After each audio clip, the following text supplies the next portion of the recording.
Hey, 3 Easy fam. It's been too long. I started to type a long ass blog post about Pluto's last ingress into Aquarius and Pluto opposition Mars coming up. And then I said, no, no, no, no, no. I've got to fill my folks in, tell them, where I've been, why I haven't been active on my business page, what's been new. Although most of you, the majority of my clients still continue to get their yearly and their half yearly solar return reading.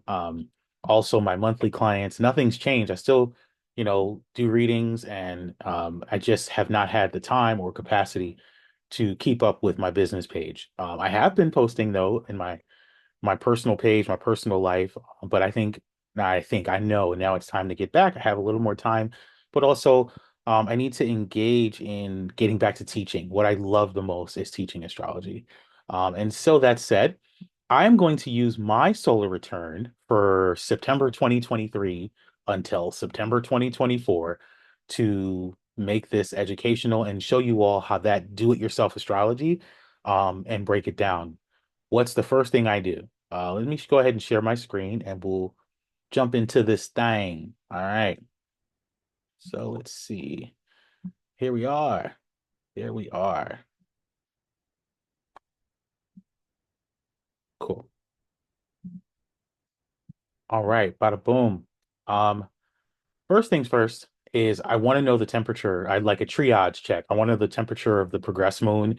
Um, Sometimes I'll look at the progress sun, progress rising, especially because I want to know what's happening underneath the surface, the X-ray of the birth chart, right? What's happening behind the scenes, what themes and events and characters and people and circumstances is the person experiencing, no matter what transit is happening or what their natal chart says. That secondary progress moon, especially, will give us a lot of little details about how we're processing emotionally behind the scenes underneath the surface. And if you came to that 12-week Progress Moon workshop, and when we got to Scorpio, it was real, right? Everybody, because we talk about essential dignities, right? And we know everyone knows the moon is stressed in the sign of Scorpio. And so when you're in a Progress Moon in Scorpio period, it's considered to be the most challenging, even for people who are born with moon in Scorpio. It's considered a challenging period. There is this mixed bag of, we'll call it emotional Pandora's box, right? So I told myself during my progress moon in Scorpio, which I was anticipating, I won't say dreading, but anticipating. As I tell my clients who are in the progress moon in Scorpio period, on the other side of it, just imagine who you will be as a result of your triumph and the all the things that you went through, endured during the Scorpio period. So I entered in July, late July, I entered Progress Moon in Scorpio. And I said, I will not be recluse and not share my experience. Not only will it be helpful to other people, but it'll also be a case study, right? And we love case study because that's what offers validity to the science. And we know that with Saturn in Pisces right now, astrology needs a lot of that more practical case study, tangible evidence for not just the naysayers and some of the negative associations that we're seeing in media around the science, and really getting back to the bare roots, the basics of earth, air, fire, water, the practical things that keep the wheel turning. That said, when I entered this progress moon in Scorpio period, what I noticed immediately, emotionally shifting psychologically, was authenticity, vulnerability, the people I have around me, my circle getting even smaller, um, and I wanting more depth in my engagement, in my interaction with people.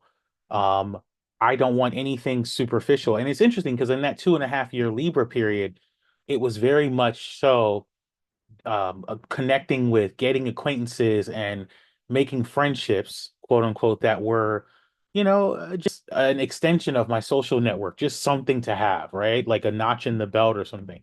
But in Scorpio, it's like, I want to talk about grief and dying and real shit. You know what I mean? Like dealing with aging parents and what that looks like. Fears around legacy and not living up to your legacy or your potential. Um, Traumas from old relationship wounds.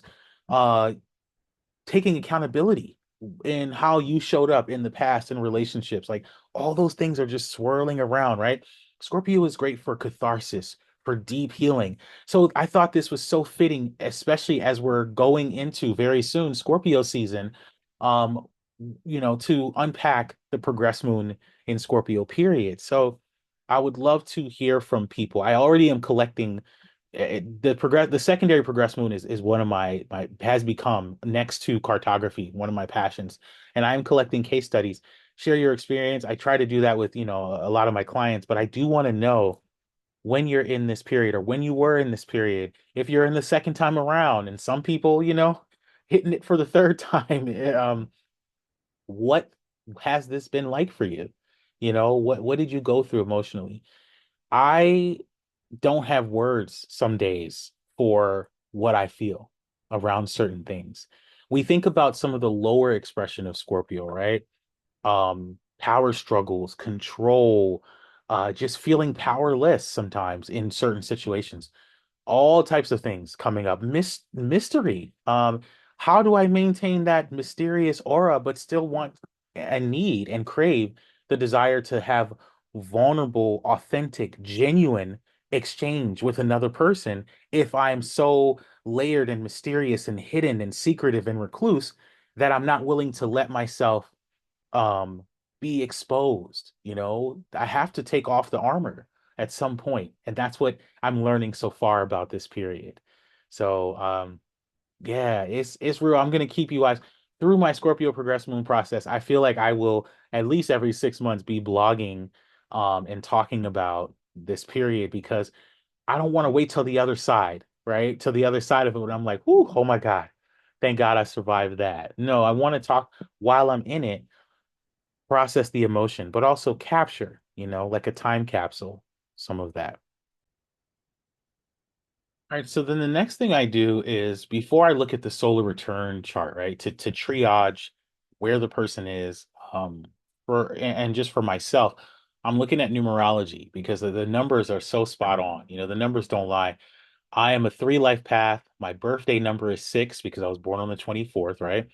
And 2024 is a five personal year for me. So I'm just on this sort of like adventurous feeling of we'll say risk taking in a lot of different ways, especially in my like personal life, romantic life, just more of like enjoying, feeling the need to sort of rip off a lot of any facade or stoicism and just embrace more of the like you deserve to feel good. You deserve to enjoy things. You know what I mean? And so I want to know how that aligns, because the numerology will oftentimes, especially the personal year, the personal year number will be very complementary to the rising sign for the year, and what you're going through, but also the perfection year too.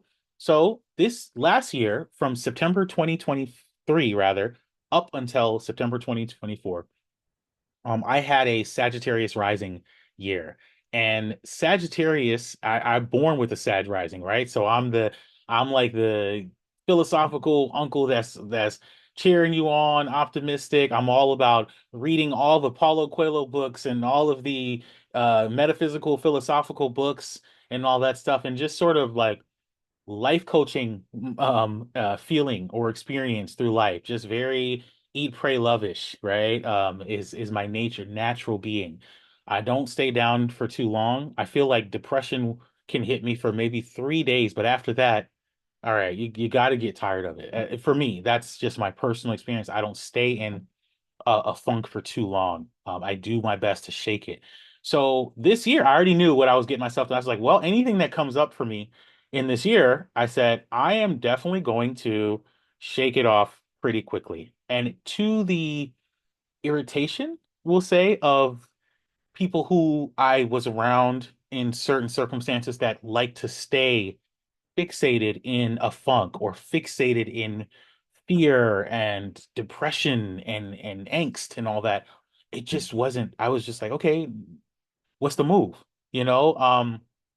So that's one thing I noticed with that rising sign. And that's when you listen to or read some of the five personal year stuff, you will see very similarly. you're moving. It's everything is like the next adventure. So you don't really have time to sit in a funk. That's number one. Sagittarius also rules higher learning and religion and just higher institutions of higher learning, whatever, gaining credentials, that kind of thing. Really cool thing happened to me last year. I was doing an experimental thing with a client of mine, one of my monthly clients, where we were doing the It Works.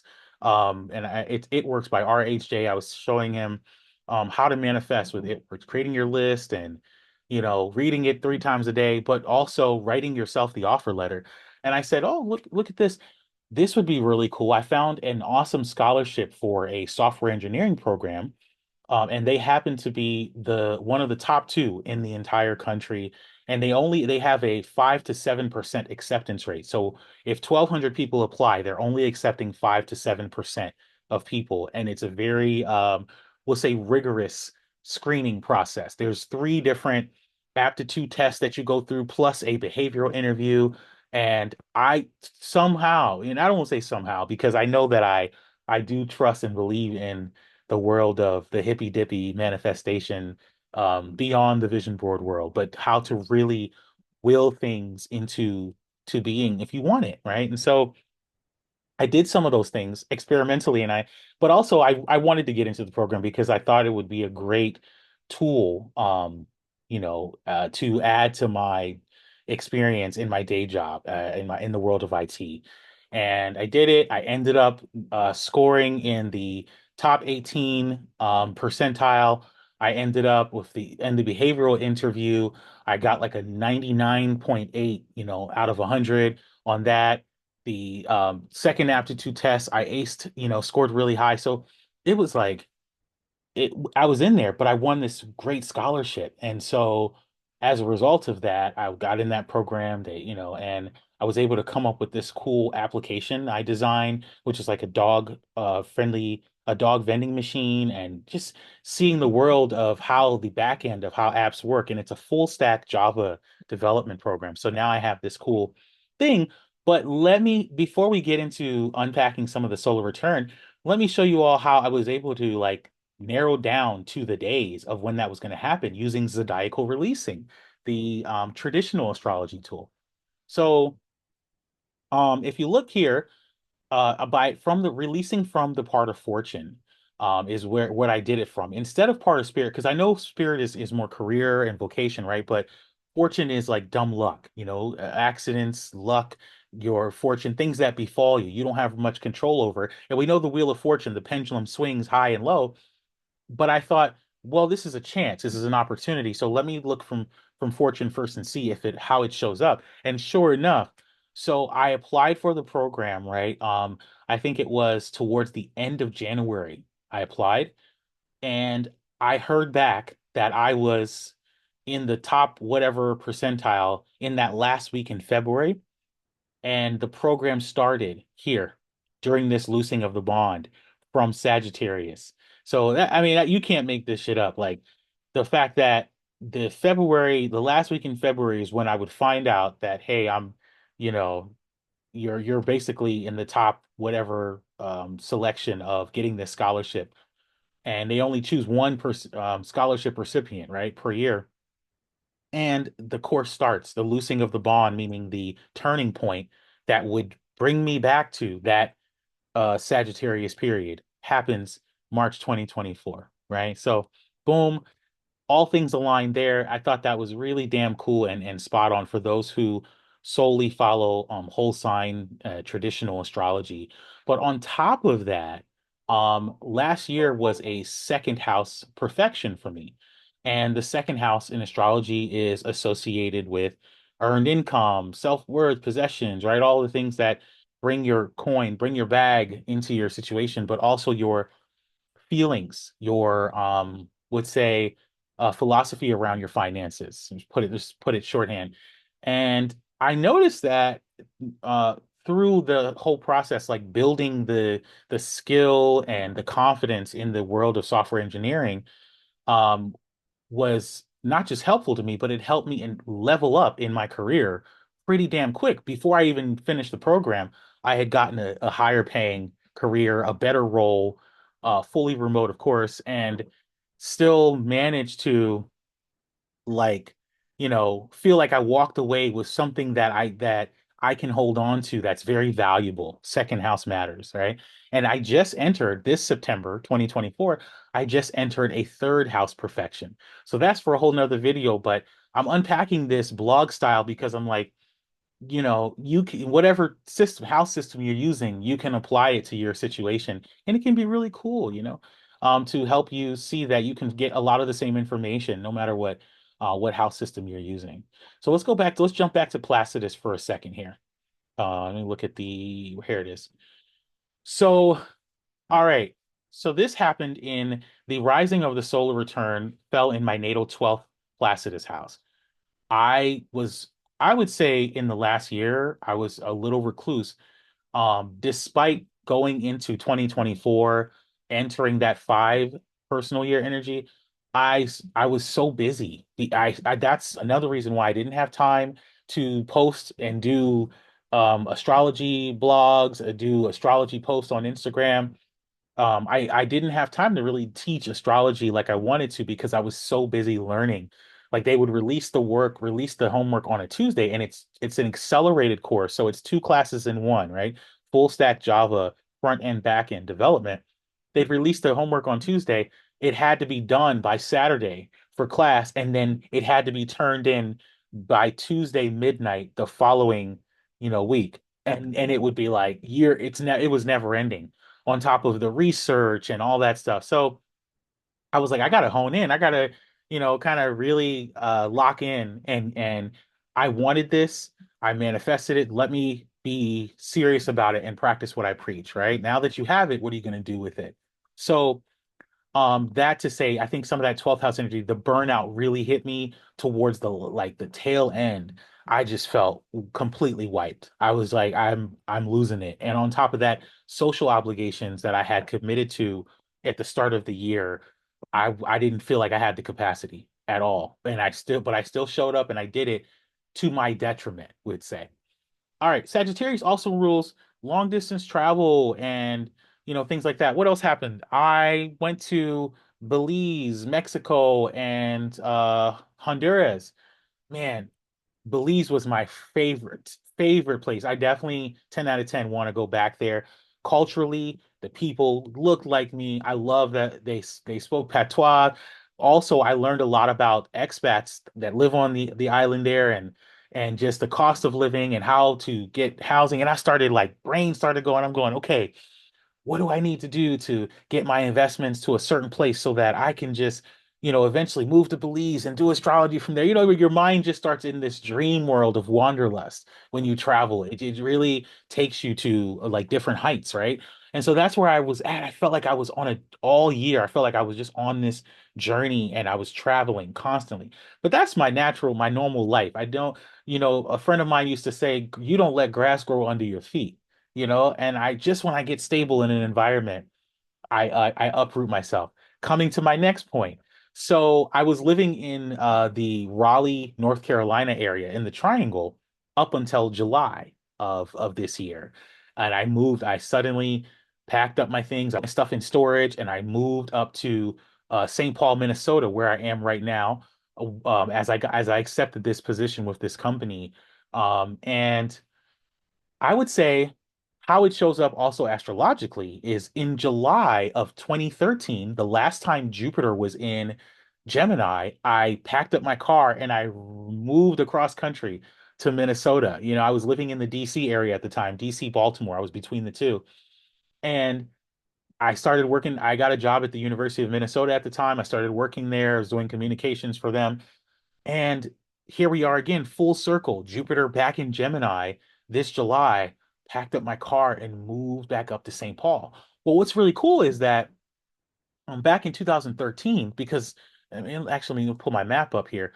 Back in 2013, when I moved to Minnesota, I really got the like deep dive exposure into the world of my passion, astrology, because this is my sun midheaven line.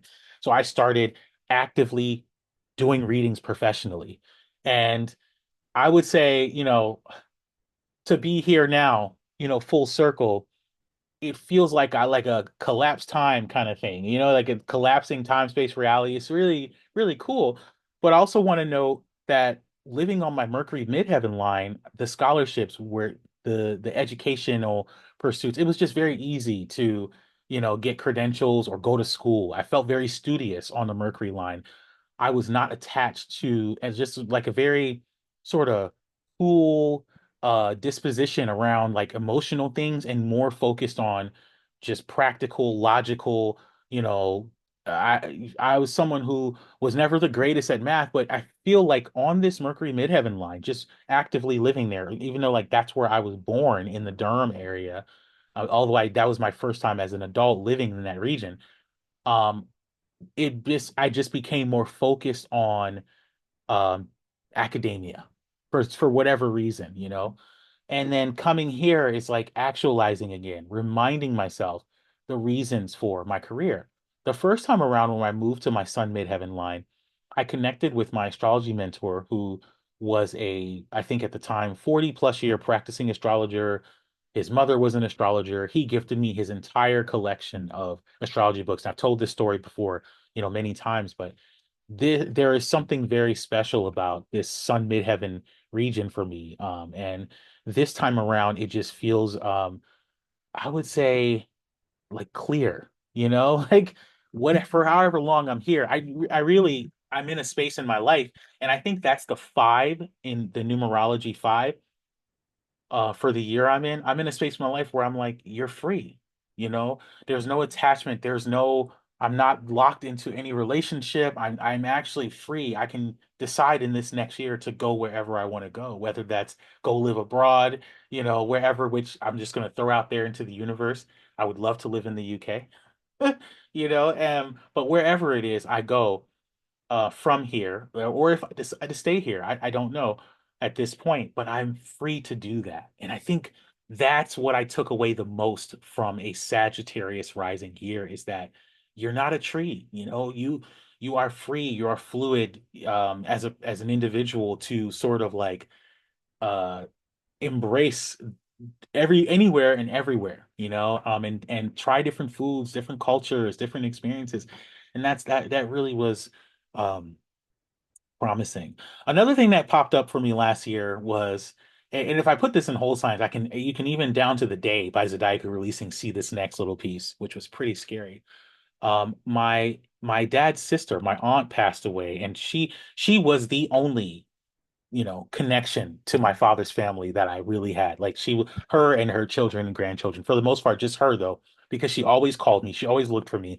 And I am not someone who is very family oriented. I am, in fact, very detached, we'd say. It's not no secret, from family and connection. But in her passing, it it made me reconnect with my half siblings, my dad's kids. And it was, I would say Pluto moon emotionally, what's the word? Like, I don't even have language. The Pluto, it was very emotionally beyond intense. The word is not coming to me in this moment, but I needed that sort of jolting, that jolt experience of emotions around that. It really helped me navigate, that you're not fully healed yet. And especially for someone in now progress moon in Scorpio, the healing is coming. The healing is coming through the exposure, and you can't run from it. You can't hide from it, right? So there's a lot to unpack there that'll probably, continue in this series, but it brought home, if you see Neptune right on the IC. The IC is the family of origin, like your surname, right? Your last name. Um, Traditional astrology, or say modern astrology, would associate this to like the nurturing parent. But to me, it's just the idea of your feeling of um what's the word, like belonging within family unit. To me, that's I see it, related. And so that Neptune of like the spiritual experience, the feeling of also loss and sorrow and so forth around this family thing that came up, right? Um Jupiter in the fifth, it was definitely some interesting. fifth house matters, fun, pleasure, romance, that kind of thing. But I ain't gonna put too much of my tea out here now. I am still in a whole progressed stellium in Scorpio. So y'all can get little bits and pieces, but just enough to help you with your own chart delineation.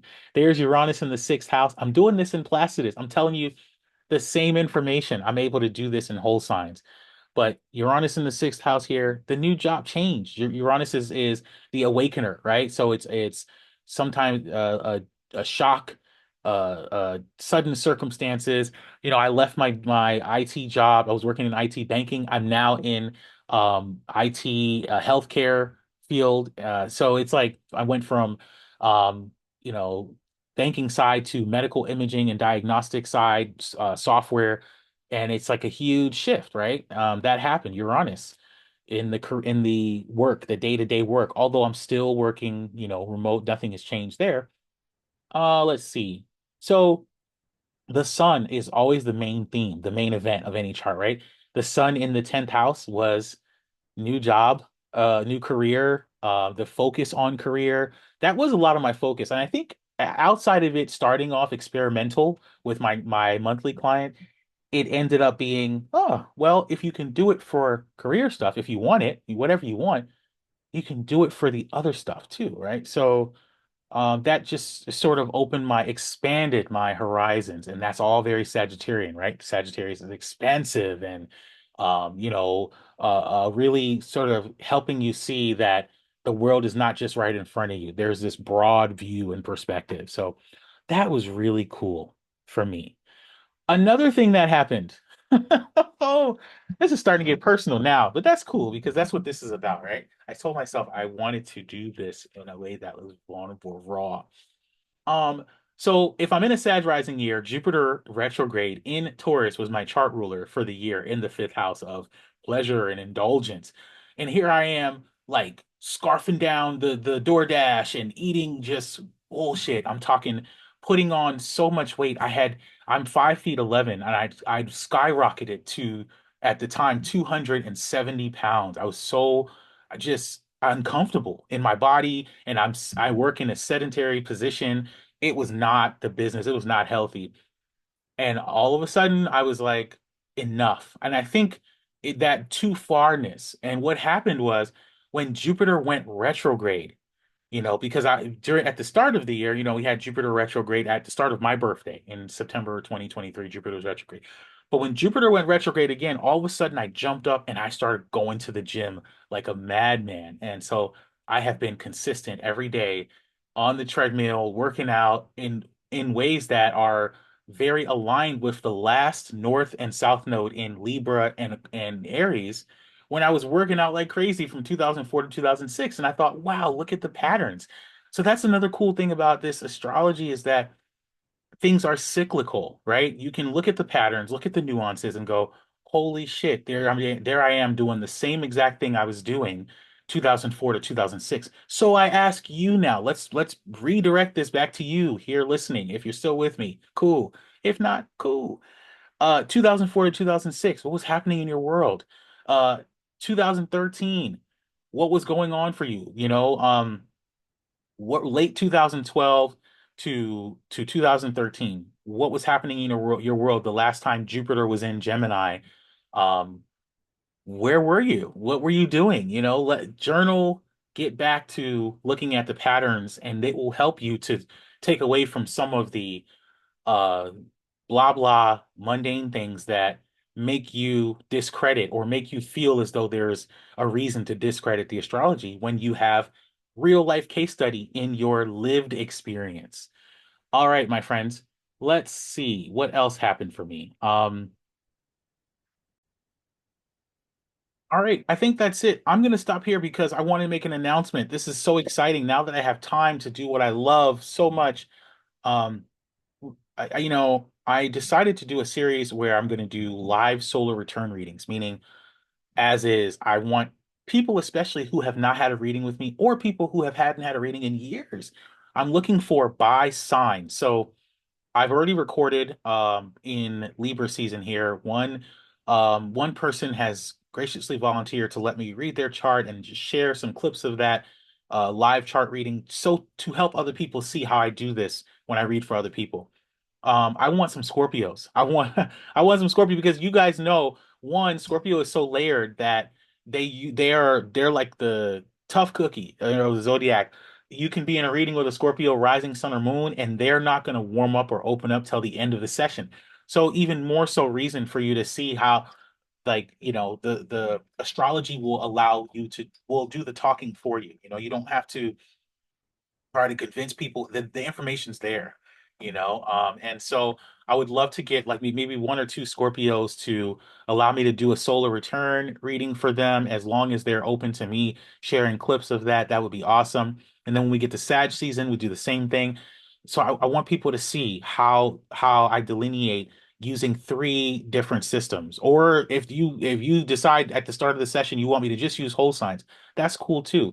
I want this to be about you and your learned or your learning and engagement in active astrology. So that said, thank you so much. I'm so glad to be, back, although I never really went anywhere.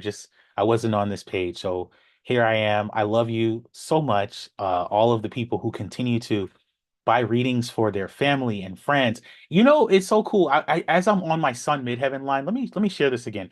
Let me tell you, I told you how I found my desire and love and passion and career as a professional astrologer here on this line in Minnesota.